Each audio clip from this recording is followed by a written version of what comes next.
Big brown cow, big brown cow is. So this is going to be my second video, but I guess technically my first video because the first one was just kind of an intro into what I'm doing. This will be the first video on how I keep things cheap. Today is January 14th. March 4th is Hot Pit, first round, so that gives us 6 weeks to quickly get things done as fast as possible. Also, this says happy birthday. My girlfriend got it for me for my birthday, and it's got sharks on it, and so I keep it up all year round because I love sharks and I love cats. I love dogs too, but cats and sharks are my favorite.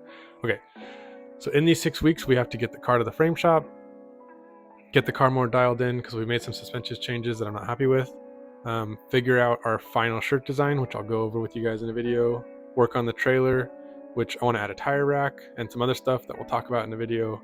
I got to rewrap parts of the car because if you have a drift car, you know about drifting, rear bumpers like to fly off, tires like to explode.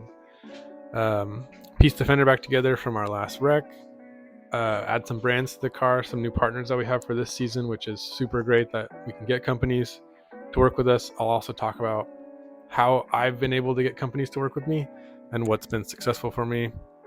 Make some merch for the events, which I make t-shirts like this one. My mount fell, so I'm gonna just pick up from where I left off. We're talking about shirts. So I make my own shirts. It's a lot cheaper that way. If you order them online, it can get really expensive. So we'll talk about that in a video because I feel like that's where a lot of money can be saved and then also made back and put back into your own program.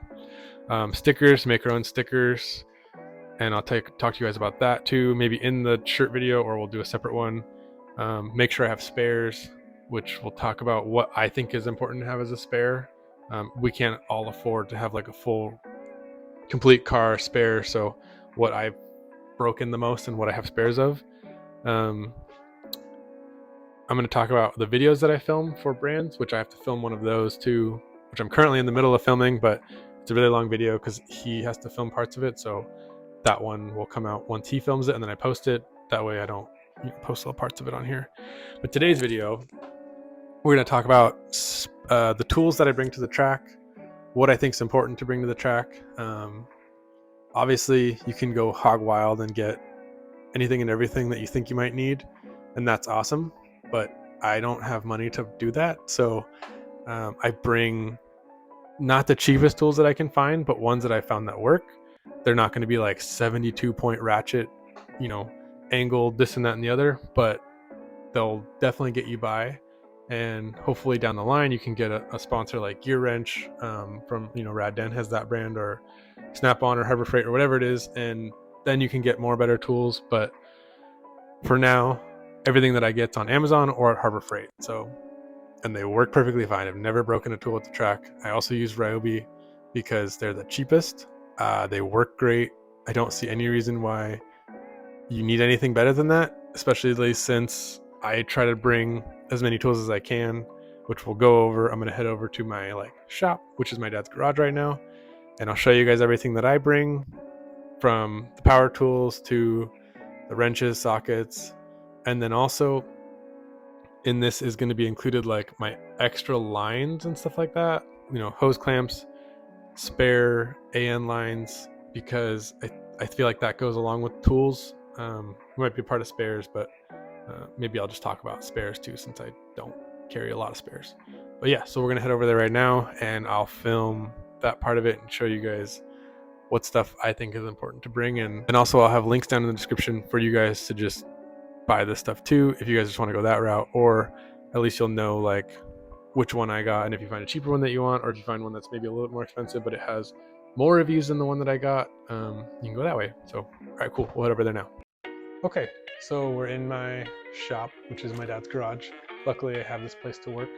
We're gonna go over first the hand tools that I use, then we'll go over power tools, and then we'll go over car stuff, Jackson, or car jack and then Jackson, other things like that. So first we have open-ended wrenches. This is metric, this is American or SAE, tool guard, and Rex Biddy. The Rex Biddy is the first ones that I got, and they didn't make American, so you also need to make sure that they're swivel and ratcheting. They don't have to be, but when you're in a shitty spot, you're gonna want them to be swivelly. When you're like an hour into trying to fix your car at the track. And these are also all things that I take to every track event that I go to. It's not just like when I compete, I take them to everything. They all fit nicely in the DeWalt boxes that I'll show you later, and just roll it into your truck or your tow vehicle, and it's easy to keep it all together. The next, probably most important thing, is a little ratchet and then open-ended, or I'm sorry, sockets, deep and stubby, American and metric. I'll put all of the stuff linked in the description so that you can see it all on Amazon and either get it or get something similar. If you want to get something like a little bit priced better or whatever it is, you can go there. Allens, super nice. It comes with like a little tool, so you can put the Allens in there so you're not wrenching on your hand and you get some more leverage on them. This is Phillips and slotted screwdrivers, all different kinds and sizes. I think I lost one of them at the last. Oh no, I didn't. But yeah, pretty inexpensive. Comes with like a demagnetizer and a magnetizer. Super nice. These are pretty important if you have some kind of angle kit. These are super skinny open-ended wrenches, and they're important for an angle kit because if you have a jam nut or I couldn't remember the name of it, so I had to look it up, like a high misalignment spacer, so that you can just spin the washer in the middle and then it'll push your tie rod out and out or suck it in. These work really well because if you can't fit two big wrenches in there, it'll help with that. So I would say these are super important. Make sure you get these if you have an angle kit, or if you have ever found yourself like adjusting your angle kit and needing to not being able to get two wrenches in there. Next is just something that has all kinds of pliers in it in case you need to cut that zip tie or get a pair of needle nose in there to pinch off a hose clamp or something. And then this is probably one of the more important ones for trailering and stuff like that. You need to make sure you have sockets. This goes up to 1 inch and it's American. Sockets for your tow vehicle and your trailer. My trailer actually popped a tire one time when I was on my way home from Apple Valley Speedway, and I had to use a open-ended wrench on the side of the freeway, on the side of the 15. You guys know what I'm talking about. Right before Roy Rogers, where there's no shoulder to change a spare tire. So I have a picture of that. I'll put that in here. But yeah, so make sure you have the ability to change the tires on your tow and trailer. All right, so that was the hand tools. We'll switch over to the power tools now. Okay, so for power tools, you can see I have Ryobi green. I use Ryobi for everything at the track. That's what my dad had already had. And when we started going to the track, we started getting more and more stuff. And rather than starting over, stuck with Ryobi. They're super cheap to get everything. I haven't broken any tools yet. But if I did, I think the most expensive thing that I have here is probably the big impact, and it was like $100, I think, with a battery. So it's not, you don't feel as bad when you have to throw it on the ground or run onto the track. So go through the list of things that I bring every time. And we'll start with the little mini impact. This is the 3/8 impact. It's just nice for when you're cinching down bolts and you don't want to break something. You don't need to bring this. If you don't want to get it, you don't have to, but it's just like a nice thing to have. Right angle ratchet, definitely not super 100% important, but kind of like the swiveling ratchets or open-ended box wrenches. If you don't have it, you're going to end up needing it probably, and it's just a nice thing to have. It's not super expensive. Be able to get in tight spaces. This, I would say, would be the most important one. If you have a drift car, probably have one of these already. But this is a big impact. Get your lugs off super quickly, put them back on, a couple ugga-duggas, and they'll be on there tight. This is one that I don't think a lot of people bring, but I've found it super important. It is a die grinder that's powered. A lot of times, if you have an older car, like I have an S13, things don't always fit really well. So sometimes you go off track and your over fender like moves a little bit, all of a sudden your wheel's hitting it, you got to cut off part of it, or something that wasn't grinding on the ground is now grinding on the ground. So that's super nice to help with that. Along with the impact, most important part, compressor, we just air our tires down to pretty much 0, put a little clip on there, airs them down, hook this thing up to it, set it to, on the rears we run like 14 or 13 psi, set it to 14, walk away, do the other tire, come back, and it literally will just, you'll just hit start, set it to 14, walk away, it'll go, set it to 14, and then you're done. Light under the car, you know, it's kind of obvious. This one's super nice because you can kind of bend it, you can turn it whichever way you want, turn just this one, or have them both on if you want to blind yourself. Super helpful. And then this will make you friggin' baller at the track while everyone's pumping away on their Hudson sprayers. This is an electric Hudson sprayer. The hose is in my car permanently, but just turn this thing on, set it to on, let a water shot out, leave it just spraying your radiator in the front. This is also important because like I have my brother and my dad and my girlfriend who help me out, and then a really good buddy. But if you don't have people coming with you, you can't be spraying your car while you're changing your tires, while you're, you know, trying to take a break. Like if you can leave that, that's almost like a person just spraying your radiator. So I would say that's definitely one of the more important things. Probably the Hudson sprayer, the big impact, and the air compressor would be the most important things that you need to bring. I also bring a grinder just because you never really know at the track. You're gonna go off track, you're gonna break something, you're gonna need to cut something, and you'll just have it, and then a drill in case you need to make any holes. Or when I first got my KBD bumper, I wasn't getting enough airflow, so I had to drill some holes in it because I was running no bumper before, so I thought my cooling was good.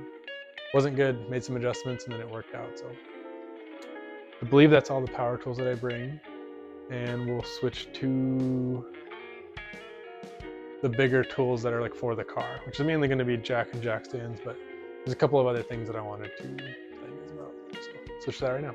Okay, so for the car, the main thing is the jack stands, and then the jack, I have the green 3-ton long reach, low profile jack, mainly because my car is pretty low, but in the front of my car, I don't have a jacking point, so we jack up from the front subframe, and it's kind of far to get to it. So that's why I have this one. There are cheaper ones, and if you can get away with a cheaper one, it works perfectly fine. Or the aluminum ones are nice because they don't weigh.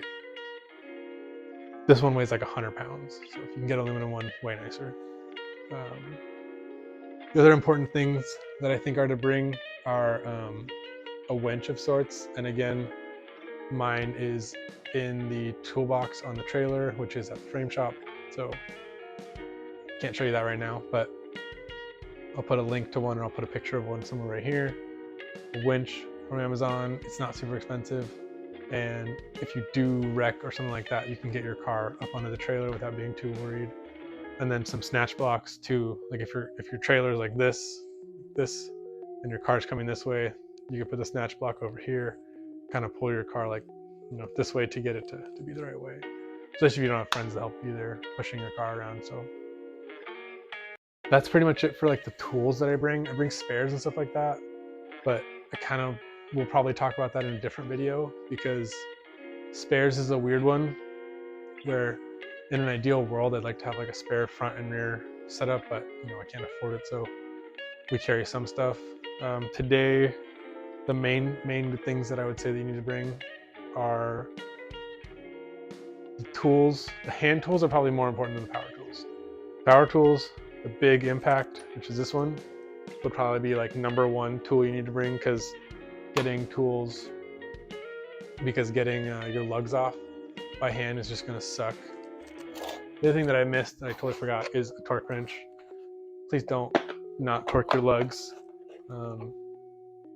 A guy at the Drift League a couple years ago, I think he didn't torque his wheel spacers down, and then his wheel ended up flying off mid-drift, and I think it hit Chevy Colorado or something like that.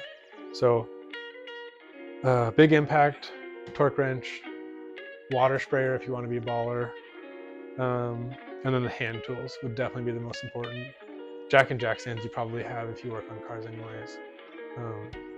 Everything else isn't necessarily 100% important, but it'll just make your life easier, and it's not crazy expensive to get everything. So I'll try to link everything down below, and yeah, that should be it. Okay, I did forget one thing. The DeWalt boxes. So try to show you guys these. So there are these stackable ones. So in the bottom ones, I usually keep all the bigger stuff. This one holds the Riley batteries. And then in here is where we hold some of our spare parts. Like I have extra push rods because I've bent about 15 push rods from misshifting like a champ. And there's some cutoff wheels for the mini die grinder, some of the little parts like that in there. But they're super nice to keep things organized. They're not crazy expensive, and there's also cheaper ones out there that you can just get those. So that's one I missed. Okay, I think that's it. This video has definitely been super rambly, and I think most of them are just going to be like a lot of talking, which isn't super exciting. So if you do watch them or they do help, then I'm glad. And if they don't, then you know, it's not going to be very exciting. It's not like going to be me teaching you how to drift or anything like that, because like Chelsea has videos on how to do that, and he's 1,000 times better than me. So you should go watch his videos, Chelsea DeNofa's. But you know, if you're like, I want these to be more so like if you're starting your program, or if you've been drifting and you're starting to do your program this season, or even if you're starting to go drifting and you're starting to trailer your vehicle and you're like, oh, I don't know what I should get for tools. It's definitely like I've broken a lot of things at the track and kind of have used everything that I said in this video. There's things that I bring because of one time something happened, like for example, the grinder. 2 times I blew an AN line because I was using the wrong kind. I wasn't using PTFE, and so I didn't have anything to cut my AN lines with, because I do bring extras. That's why I bring a grinder now, and I don't think I've ever used it since I brought it. But I have it, so I bring it, and it makes me feel more comfortable doing that. Also for the hand tools, I would definitely recommend having a set that you could just bring with you in that box, or even if you take them home, like make sure you leave them in that box, because it's a real bummer to get to the track and this box is like missing your number 10 ratcheting wrench, because you know that's the most important one and you use that for everything. So yeah, I think that's going to do it for this one. If there's any tools that you think are important, or you're wondering like why I don't bring them, or that I missed one, just let me know. And I think that's going to do it for this one.